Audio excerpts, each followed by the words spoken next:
Hello class 11th, welcome to study with Simran. तो आज मैं कॉस्ट को आगे कंटिन्यू करने वाली हूँ। मैंने कॉस्ट के ऑलरेडी 3 पार्ट्स बना दिए हैं जो आप देख सकते हो, जिसमें कॉस्ट के आगे के चैप्टर्स इंक्लूडेड हैं।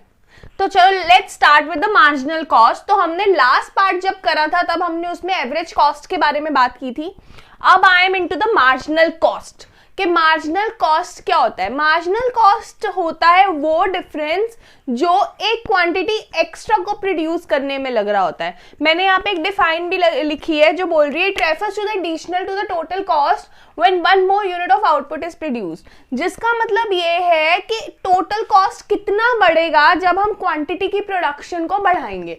जैसे कि फॉर एग्जाम्पल पहले हम 2 कॉमोडिटीज प्रोड्यूस कर रहे थे और उसको प्रोड्यूस करने में मेरा 100 रुपीज लग रहा था। अब मैंने 3 कॉमोडिटीज प्रोड्यूस करी है तो अब मेरा 150 लग रहा है। तो जो ये एक्स्ट्रा लग रहा है ना यहाँ पे 150 minus 100 which is 50, that is your marginal cost. Marginal cost हम एक्स्ट्रा कॉस्ट को कहते हैं। तो मार्जिनल कॉस्ट का जो हमारा फॉर्मूला होता है वो ये भी होता है चेंज इन टोटल कॉस्ट, जितना चेंज टोटल कॉस्ट में आ रहा है मतलब ये upon change in output produced. Output produce कितना चेंज आ रहा है 3 माइनस 2 1 का आ रहा है ना, तो हमारा मार्जिनल कॉस्ट यहाँ पे 50 है। तो मार्जिनल कॉस्ट वो कॉस्ट है जो एक एडिशनल कॉस्ट हो जाती है जब हम एडिशनल यूनिट को प्रोड्यूस करते हैं। तो बेसिकली हम इसको additional cost for producing additional unit भी बोल सकते हैं।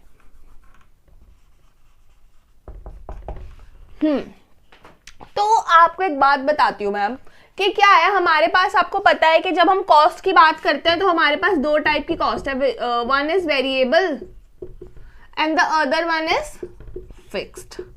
तो अब जो ये 2 कॉस्ट है हमारी, वो कॉस्ट, एक कॉस्ट ऐसी है जो अगर आउटपुट 0 भी रहे तो वो क्या रहेगी, बिल्कुल कांस्टेंट चलती रहेगी। जैसे कि रेंट हो गया है ना, रेंट पे जो पैसा आपका लग रहा है, चाहे आपने वो लैंड आपने रेंट पे लिया है और उसका आप अगर 1500 दे रहे हो, तो चाहे आप उस लैंड पे क्वांटिटी को प्रोड्यूस करो या ना करो, आपका वो रहेगा ही रहेगा, आपको वो देना ही देना है। तो that is your fixed cost. तो ऐसे इंटरनेट एक्सपेंस होता है कि जैसे कि कंपनी को 800 rupees per month internet expense देना है, तो वो चाहे उस इंटरनेट को यूज करे ना करे but they have to give it. तो ये सारी हमारी फिक्स्ड कॉस्ट होती है। और मार्जिनल कॉस्ट का फिक्स्ड कॉस्ट से लेना देना कुछ भी नहीं है, उसका सिर्फ और सिर्फ लेना देना वेरिएबल कॉस्ट से है। क्यों, देखो एक एग्जाम्पल यहाँ पे, अभी मैं इसमें ही आपको शेड्यूल और कर्व समझाने वाली हूँ, बट एक एग्जाम्पल ले लेते हैं 0 1 2 का। ठीक है, ये ले ली मैंने मार्जिनल कॉस्ट, ये ले ली मैंने वेरिएबल कॉस्ट और ये ले लिया मैंने फिक्स्ड कॉस्ट। पहले फिक्स्ड कॉस्ट था 6, वेरिएबल कॉस्ट जब हमारा कुछ भी कमोडिटी प्रोड्यूस नहीं होती है तो वो भी कुछ नहीं होता है, तो इसमें मार्जिनल कॉस्ट भी कुछ नहीं होगा, क्योंकि अगर क्वांटिटी प्रोड्यूस्ड ही 0 है तो क्या हम एडिशनल प्रोड्यूस कर रहे हैं, नथिंग। तो अब मैं यहाँ पे 6 फिक्स्ड कॉस्ट, तो 1 कॉमोडिटी अगर प्रोड्यूस हो रही है तो फिक्स्ड कॉस्ट तो फिक्स्ड ही रहेगा, वो कांस्टेंट ही रहता है। लेकिन अगर वेरिएबल कॉस्ट 4 हो गया, तो आप देख रहे हो एक एक्स्ट्रा कॉमोडिटी के कारण हमारे 4 रुपए बढ़ रहे हैं। टोटल कॉस्ट 10 हो गया ना इस केस में, तो हमारा मार्जिनल कॉस्ट यही 4 होगा, क्योंकि पहले भी मार्जिनल कॉस्ट एक अगर एग्जांपल लेके चले तो 6 ही था ना, कुछ फर्क तो था नहीं। यहाँ पे मार्जिनल कॉस्ट हम कुछ ले नहीं सकते क्योंकि भैया कॉमोडिटी प्रोडक्शन 0 थी। लेकिन अब क्या हुआ है, अब अगर हमारा वेरिएबल कॉस्ट इंक्रीज हो गया है, वेरिएबल कॉस्ट लगना स्टार्ट हो गया, तो वही क्यों है, क्योंकि एक क्वांटिटी हम ज्यादा प्रोड्यूस कर रहे हैं, तो that is your marginal cost. ठीक है, तो मार्जिनल कॉस्ट सीधा सीधा वेरिएबल कॉस्ट से ही निकलता है, उसका कोई लेना देना फिक्स्ड कॉस्ट से नहीं है। अब आगे बढ़ते हैं इसके शेड्यूल की तरफ। तो अब हम मार्जिनल कॉस्ट शेड्यूल और ग्राफ की बात करते हैं। मार्जिनल कॉस्ट शेड्यूल में पहले देखो, मेरे को यहाँ पे टोटल कॉस्ट निकालना है और मार्जिनल कॉस्ट को निकालने के दो तरीके होते हैं। एक ये होता है कि टोटल कॉस्ट से आप देखो, पहले मैं सीधा आपको टोटल कॉस्ट निकाल के दिखाती हूँ। टोटल कॉस्ट हमने पहले भी निकालना सीखा था। टोटल कॉस्ट फर्स्ट केस में 12 ही रहेगा, दूसरे केस में 12 + 6 18, थर्ड केस में 12 + 10 22, फोर्थ केस में 12 + 15 27, उससे नेक्स्ट 36 और उससे नेक्स्ट 35 + 12 47, राइट। तो ये हमारा टोटल कॉस्ट निकल गया। अब मार्जिनल कॉस्ट निकालने के हमारे पास दो तरीके हैं। ये दिस इज n-1। तो एक केस ये है हमें निकालने का मार्जिनल कॉस्ट कि हम सीधा इनको सब्ट्रैक्ट करते जाएं, which is TSN - TSN-1। In cases में तो कुछ नहीं है, जब वेरिएबल कॉस्ट आपकी 0 है तो वहां पे मार्जिनल कॉस्ट भी कुछ नहीं है, क्योंकि अभी मैंने आपको समझाया कि वेरिएबल कॉस्ट का लेना देना ही है मार्जिनल कॉस्ट से, मतलब marginal cost based on variable cost. तो आप 22 - 18 is your 4, then 18 - 12 is 6, then 22 - 18 is 4, 27 - 22 is 5, 36 - 27 is 9 and 47 - 36 is 11। तो ऐसे एक हम निकाल सकते हैं मार्जिनल कॉस्ट, और एक मार्जिनल कॉस्ट हम सीधा TVC n - TVC n-1, मतलब दिस माइनस दिस करके निकाल सकते हैं। 6 - 0 is 6, 10 - 6 is 4, 15 - 10 5, 24 - 5 9, 35 - 24 is 11। तो एक तो ये तरीका है हमारे पास। देखो, दो तरीकों से मार्जिनल कॉस्ट निकल सकती है, विच इज TCN - TCN-1। इसमें भी तो ये देखो ना, ये जो डिफरेंस है वो सिर्फ और सिर्फ वेरिएबल कॉस्ट का तो है। Total cost is equals to total fixed cost plus total variable cost. तो इन दोनों का ही डिफरेंस बेसिकली वेरिएबल कॉस्ट का है। और आगे अगर हमें एक और फॉर्मूला देखें हम, तो वो सीधा वेरिएबल कॉस्ट का, that is your marginal cost by variable cost.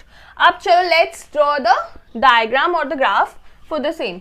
मैं इस साइड ले रही हूं आपके y एक्सिस पे, I am taking your marginal cost, और x एक्सिस पे आई एम टेकिंग आउटपुट्स।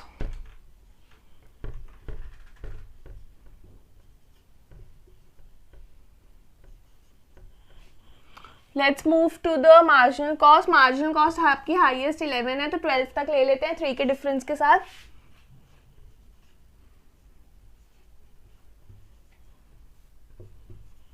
चलो अब हम ग्राफ ड्रॉ करते हैं।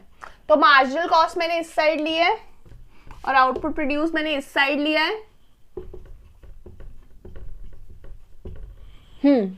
तो जब आपका सीधा 1 से स्टार्ट करना है यहाँ पे, क्योंकि मार्जिनल कॉस्ट 0 पे तो कुछ है नहीं। जब आपका आउटपुट 1 था तो आपकी मार्जिनल कॉस्ट 6 थी। जब आपका आउटपुट 2 था तो आपकी मार्जिनल कॉस्ट 4 थी। जब 3 था तो 5 थी, राइट। जब उसके आगे 4 हुआ तो मार्जिनल कॉस्ट हमारी 9 हो गई, और जब 5 हुआ तो मार्जिनल कॉस्ट हमारी 11 हो गई। तो ये ग्राफ हमारा कुछ इस तरीके से बन रहा है। तो मार्जिनल कॉस्ट का जो कर्व है वो यू शेप्ड है। यू शेप बन रहा है ना। अब ये यू शेप क्यों बन रहा है? ये यू शेप बन रहा है लॉ ऑफ वेरिएबल प्रोपोर्शन की वजह से, क्योंकि हम लॉ ऑफ वेरिएबल प्रोपोर्शन में क्या होता है, क्योंकि एक कॉस्ट हमारी कांस्टेंट है विच इज फिक्स्ड कॉस्ट हमारी कांस्टेंट है, और वेरिएबल कॉस्ट में डिफरेंस आ रहा है, वेरिएबल कॉस्ट इंक्रीज हो रही है, और अगर वेरिएबल कॉस्ट इंक्रीज हो रही है तो उसकी वजह से हमारा आउटपुट भी इंक्रीज हो रहा है। तो लॉ ऑफ वेरिएबल प्रोपोर्शन क्या कहता है, if there is a change in one thing of the cost then the commodity will also increase, मतलब कॉमोडिटी में भी चेंज आएगा। तो अब मार्जिनल कॉस्ट हमारी यू शेप्ड ग्राफ बना रही है, क्यों, लॉ ऑफ वेरिएबल प्रोपोर्शन है, मैंने एक्सप्लेन करा अभी, बहुत इंपॉर्टेंट टॉपिक है ये। और उसके बाद दूसरी चीज यहाँ पे ये है कि एक टाइम पे जो आपका एमसी कर्व था वो बिल्कुल ही मिनिमम पे आता है, मिनिमम हो जाता है, और उसके बाद वो इट स्टार्ट्स इंक्रीजिंग, फिर वो बढ़ना शुरू हो जाता है। तो गाइज ये था हमारा मार्जिनल कॉस्ट कर्व और मार्जिनल कॉस्ट शेड्यूल। अब हमारा इस वीडियो में एक ही पार्ट रह गया है, दैट इज रिलेशनशिप्स। तो मैं वो रिलेशनशिप्स जो अलग अलग कॉस्ट और कर्व्स के बीच में है वो मैं आपसे शेयर करूंगी नेक्स्ट पार्ट में। तब तक आप इस वीडियो को पूरा देखो, लाइक करो, कमेंट करो, सब्सक्राइब करो एंड शेयर करो। Thank you.